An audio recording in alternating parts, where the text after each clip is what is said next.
তো hello friends, সবাই কেমন আছেন? আশা করি সবাই খুব ভালো আছেন। তো দেখতে পাচ্ছেন আমি এখন নদীর ধারে চলে এসেছি। তো এর আগের ভিডিওতে আপনাদেরকে দেখিয়েছিলাম যে ওই পাশের গ্রাম থেকে কিভাবে এধারে বিদ্যুৎ আসে। তো দেখতে পাচ্ছেন সামনে একটা পোল রয়েছে এবং এখানে একটা পোল, এই ধার দিয়ে আর কি চারিদিকে বিদ্যুৎ যায়। তো আপনাদেরকে দেখাবো। এখানে রয়েছে আমার ফ্রেন্ডস, এরা দুজনে ব্লগ ভিডিও করে। তো রয়েছে রাহুল, এমন পড়া অমিত। না ভয়ে মরে যাবে, রাতে ঘুম আসবে না। তো শয়তান পড়া। আমরা এখন যাচ্ছি শয়তান পাড়া দেখাতে। তো বন্ধুরা দেখতে পাচ্ছেন আমি এখন শয়তান পাড়া ঢুকে গেছি এবং এখন আমার রয়েছে ফ্রেন্ড আমার সামনে সামনে হাঁটছে এবং জায়গাটা দেখতে পাচ্ছেন কত ভয়াবহ, কারণ এতটা শান্ত নির্মল, মানে গায়ে কাটা দেওয়ার মতন অবস্থা। এখন দেখুন এখানে গরু আবাদ করছে, চাষ করছে এবং গ্রামের মানুষেরা তারা সকল বোঝে। আপনাদেরকে দেখায় কি বাইক রয়েছে, একটা বাইকটা দেখুন, কেটিএম বাইক দেখতে পাচ্ছেন। আর দেখুন কতটা ভয়াবহ জায়গা লাগছে, আহাটের সিন করতে এসেছি আমরা। দেখতে পাচ্ছেন কেটিএম বাইক। তো বন্ধুরা দেখতে পাচ্ছেন আমি এখন চলে এসেছি ফ্লাড সেন্টার। এটা হচ্ছে শয়তানপুরের ফ্লাড সেন্টার। যখন বন্যা আসে তখন তারা এখানে আশ্রয় নেয় এবং আমার দুটো ফ্রেন্ড তারাও ব্লগ ভিডিও ক্রিয়েট করে এবং দেখতে পাচ্ছেন চারিপাশ দিয়ে বিদ্যুৎ যায়, এধার দিয়ে যায় আর ওই পাশ দিয়ে যায়, ওদিকে আপনাদেরকে দেখিয়েছি অবশ্য। আর দেখুন কত সুন্দর লোকেশন, আর জায়গাটা পুরো মাঠ। অবশ্য আজ থেকে 25 বছর আগে বা 26 বছর আগে এরকম হবে, কারণ 2000 সালে ভেঙেছিল। তো ওই টাইম আর কি এখানে বাজার ছিল, হাট ছিল এবং ওখানে সিনেমা হলটাও ছিল। আসলে এই জায়গাটা হয়তো বহরমপুর বা ভাঙ্গলার মতন জায়গা। এটা আখরিগঞ্জের বাজার ছিল, অনেক বড়, আপনারা শুনে থেকে থাকবেন যারা মুর্শিদাবাদে বাস করেন। তো এই জায়গাটা এখন হয়ে গেছে আর কি, দেখতে পাচ্ছেন শুধু চাষাবাদ করে, পুরো মাঠ হয়ে গেছে ভাঙনে ভেঙে। আর একটা নদী পার করে আপনাদেরকে দেখিয়েছি গাইস। আর সামনে একটা রয়েছে বড় পদ্মা নদী, আর এইদিকে রয়েছে ভাঙা ভাঙা গ্রাম। তো দেখতে পাচ্ছেন জায়গাগুলো। আর এটা আমার ফ্রেন্ড ব্লগ ভিডিও কালেক্ট করে, আর এটা হচ্ছে অমিত হাসান। তো যারা শহর থেকে ভিডিওটা দেখছেন খুবই মজা পাবেন, কারণ শহরে যে আপনার কলকারখানার জ্যাম, ভিড়, গাড়ি ঘোড়ার শব্দ, তো সেই শব্দ থেকে আপনারা যদি ইচ্ছে হয় তো একদিন আসবেন গ্রামে ঘুরতে। তো লোকেশন হচ্ছে এখানে পুরাতন আখরিগঞ্জ, যে আখরিগঞ্জ এখন ভগবানগোলা হয়েছে। তো এখানে হাট বসতো, ওখানে আপনার হসপিটাল ছিল। এখানে আফরিন সরকার বলে একজন খুব পরিচিত ব্যক্তি, তিনি মারা গেছেন কিছুদিন হলো। তো অনেক এখানে ইতিহাস আছে, কারণ আপনার 2000 সালে বন্যা ভাঙার পর প্রায় আপনার কেউ ভগবানগোলা, কেউ চল্লাবনগোলা, আপনার কেউ মির্গি, এসব দিকে এখন তারা আছে, কিন্তু তাদের জমি এখন আছে, কেউ চাষ করতে আসে। তো যারা বন্যা হয় তো এখানকার মানুষ আপনার এই ফ্ল্যাট সেন্টারে এসে অবস্থান করে। যখন এখানেও হয় না তখন মানুষ ওই পারে যায়, কারণ কিছু কিছু মানুষের বাড়ি নদীর ওই পারেও আছে। বিল্ডিং ছিল, ব্যাংক ঘর ছিল 3 তলা, হাই স্কুল ছিল 3 তলা, কল কারখানা বহুত কিছু ছিল আগে। হ্যাঁ আগে বাজার যখন ছিল ওটা তো বিশাল বাজার, জমজমাট হাট ছিল। হ্যাঁ আখরিগঞ্জ বাজার ছিল, হাট কিরকম বাজার। আর বুধবার আর রবিবার হাট বসতো। বাংলাদেশের মানুষ এদিকে আসতো? হ্যাঁ বাংলাদেশের মানুষ আসতো। ওখান থেকে মানুষ এদিকে আসতো? হ্যাঁ তারা হয়তো ক্রয় বিক্রয় করার জন্য আসতো, কোনো না না, বাংলাদেশের সাথে তখন মানে এত বর্ডারে ধরাধরি ছিল না। ইন্ডিয়ান মাল বাংলাদেশ যেত, বাংলাদেশের মাল ইন্ডিয়া আসতো। এখন বর্ডারে তো প্রচুর সিকিউরিটি, এখন বর্ডার কষাকষি হয়ে গেছে, আর তো যা আসা হয় না। তো দেখুন গাইস, আর আগে বলে এখানে সিনেমা হলটা ছিল। হ্যাঁ ওই সিনেমা হল বলতে গেলে পরে সিনেমা হল বহুদিন আগে ছিল, তখন মোটামুটি ওই ব্রিটিশ সরকার যাবার পরে থেকে। তা বাদ দিয়ে এইসব ভিডিও হল ছিল দুটি। পরে এখানে বাংলাদেশ থেকে সব বড় বড় ভিসিআর আছে, মানে বন্যায় তলিয়ে গেছে। হ্যাঁ বন্যায় ভাঙনে ভেঙে গেছে, অনেক বড় বান এসেছে তাই না? হ্যাঁ বন্যা ভাঙন, পুরো ভাঙন একবারে। হ্যাঁ তোমার একবারে 2 বিঘা 3 বিঘা করে এমনি ভুড় করে বসে যেত। তাহলে ওই যে জায়গাটা বলছেন আপনি, তাহলে আবার কি মাটি জমেছে ওই জায়গাটা? হ্যাঁ আবার মাটি জমে চর পড়ে গেছে, যে এরকম চর। এগুলো তো গোটাই বাজার এগুলো পুরো। হ্যাঁ এটা পিডব্লিউ রোড, এই রোড হই তো তোমার কলকাতা বহরমপুর। হ্যাঁ মানে এইসব যাওয়ার রাস্তা, মানে গড়ে উঠেছে। হ্যাঁ ভাঙার পরে আবার এটা হলো। আর ভাঙনের আগে এটা পিডব্লিউ রোড, ওই যে রোডটা বেনুপুরের যে রোডটা থেকে আসলে না, এটা পিডব্লিউ। এটা ছিল রাস্তাটা। হ্যাঁ আগাগোড়ায় রাস্তাটা ছিল। ওই যে ওখানে মোড় ছিল এন্তাজের মোড়, ওই যে গাছটা নাই বেকা গাছটা, ওটা এন্তাজের মোড় দিয়ে, ওটা দিয়ে পিডব্লিউ রোড বাজারে ঢুকে গেল। আর এটা দিয়ে ওটা দিয়ে ভগবানগোলা চলে গেল।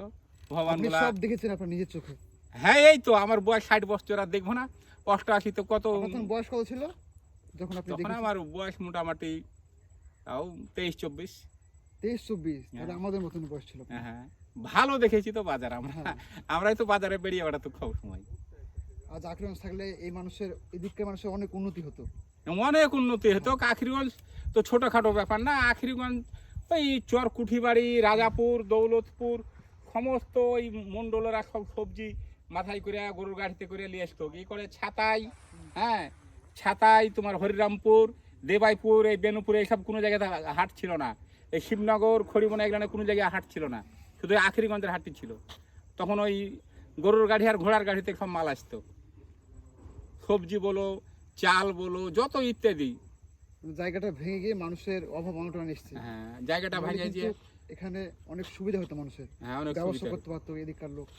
জায়গাটা ভাঙে যে এইখানে তো আখরিগঞ্জে তো বহুত ওই জাতির বসবাস ছিল। আখরিগঞ্জকে সবাই চেনে, এক নামে চিনে। এক নামই চিনে আখরিগঞ্জকে, হ্যাঁ, দিল্লি এখনো অব্দি চিনে। হ্যাঁ, সব জায়গায় চিনে আখরিগঞ্জ। হ্যাঁ, সব আখরিগঞ্জ জায়গায় বলে মুম্বাইয়ের মানুষকে তাও চিনে, হ্যাঁ। ওদের তো পার্সেল আছে আখরিগঞ্জ। তোমার এই আখরিগঞ্জের লোক এখনো এই মালদহ, দিনাজপুর, কলকাতা, হ্যাঁ বিভিন্ন জায়গায় ছড়িয়ে গেছে। যারা বড় বড় বিজনেসম্যান ছিল, যারা আগেকার। মারোয়ারি ছিল, বড় বড় কাপড়ের বিজনেস হতো, হ্যাঁ বড় বড় তোমার মেল কলকারখানা ছিল এখানে সব। ছিল। হ্যাঁ, মানে এটাই কলকাতা হেড যদি না ভাঙতো 2000 সালে। কলকাতা না হলেও বহরমপুরকে ফেল করে দিত। মানে এটা মানে মেন মুকাম তো, মানে যখন বন্যা হয়ে যায় তখন রাজশাহীর সাথে ডাইরেক্ট হয়ে যায়। আর বাংলাদেশের সঙ্গে চুক্তি এটা বেশি ভালো হতো হ্যাঁ, বাংলাদেশে ওই রাজশাহীর সঙ্গে নৌকায় ডাইরেক্ট হয়ে যায়। তখন তখন। গ্রাম থাকে না, একবারে গোটাই রাজশাহী থেকে নৌকা ছেড়লে পরে আখরিগঞ্জ এসে ভিড়তো, হ্যাঁ। আখরিগঞ্জ থেকে একবারে রাজশাহীতে ভিড়তো। তখন মানে ওই দিকে মানুষ এদিকে আসতো, হ্যাঁ, সুবিধা তখন হতো, খুব বাজার আসা যাওয়া ছিল। হ্যাঁ। আর খুব একটা প্রচলন ছিল কাপড় আর চিনি। কাপড়, চিনি, আমাদের এখান থেকে লবণ, কাপড়, চিনি এগুলা যেত। আর বাংলাদেশ থেকে তোমার ওই সুপার ছিট, হ্যাঁ ভিসিআর, হ্যাঁ এখনো আছে একটা কি ছিট বলে নাম, সাদা। তারপর আমাদের এই বাংলাদেশ থেকে আবার ফিল্ম আসতো, হুম। অনেক কিছু বাংলাদেশ থেকে আসতো। মানে আসা মানে এই দেশ থেকে কিছু যাইতো আর তার বিনিময়ে ওই দেশ থেকে আসতো, এরকম।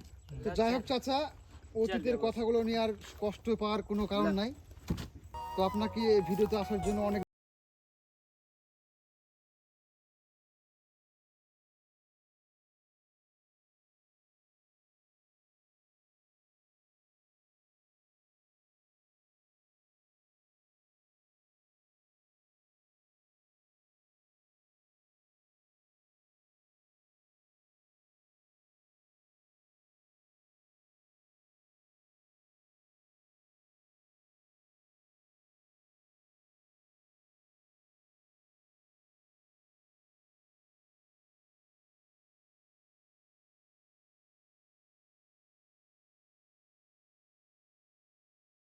ভাঙে তখন 200 ফুট মতো পানি উঠেছিল এবং এই জায়গা দিয়ে মানুষজন বাংলাদেশে যাতায়াত করতো এবং এই ধার থেকে মানুষেরা তাদের মানে আর কি বাজারের যত কিছু মানে এই ধার থেকে বাংলাদেশ থেকে মানে ভারত থেকে যত কিছু যেত মানে বাংলাদেশ মানে জিনিস যেমন মাছ টাছ সব ধরনের এখান থেকে লেনদেন করতো।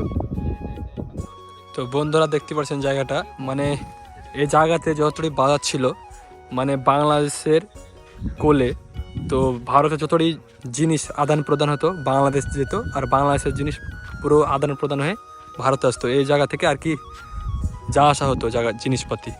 তো যারা দেখতে পাচ্ছেন এখানে রয়েছে আমার ফ্রেন্ড, আর জায়গাটা এখনও দেখতে অসাধারণ। তবে এখানে বাজার থাকলে হয়তো আরও বেশি সুন্দর লাগতো, কারণ মিডিলে এখানে বাজার ছিল এই জায়গাটায়, আর এগুলো ছিল সব মাঠ এরকম। আর এটা হচ্ছে ইনতাজের মোড়, এই জায়গাটা ছিল ইনতাজের মোড়। দেখতে পাচ্ছেন কত সুন্দর জায়গাটা। তো বন্ধুরা আমরা এখন হেঁটে চলেছি নদীর ধারে যাওয়ার জন্য। আমরা এখন যাব একটা নদী পার করার পর একটা নদী, এটা হচ্ছে বড় পদ্মা নদী। তো দেখতে পাচ্ছেন আমরা এখন যাচ্ছি, এটা হচ্ছে অমিত।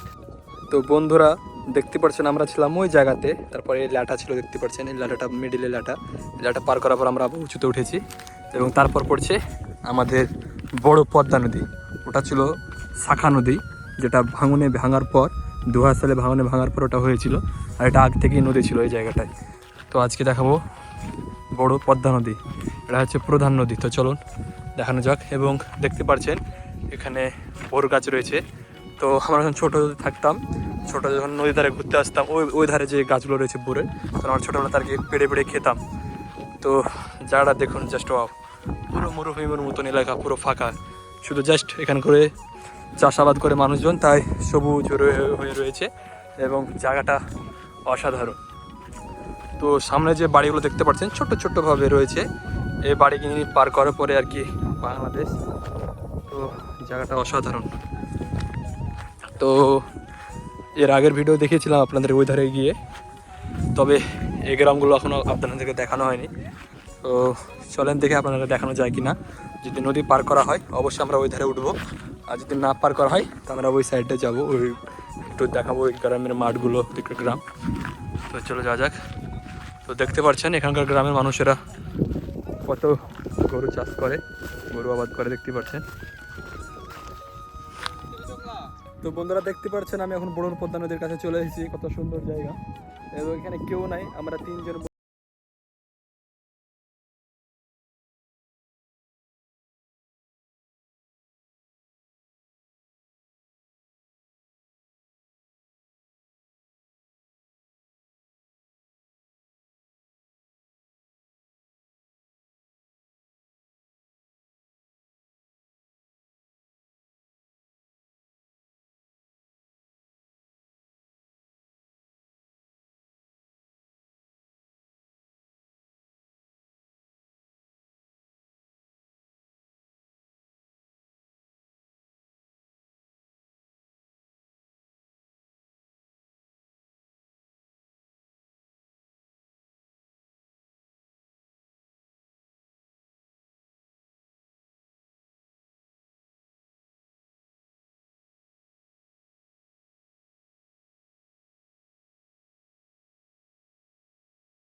দেখার জন্য অবশ্যই চ্যানেলটিকে সাবস্ক্রাইব করে দিবেন। দেখা হবে কোনো নেক্সট ভিডিওতে। Thank you so much.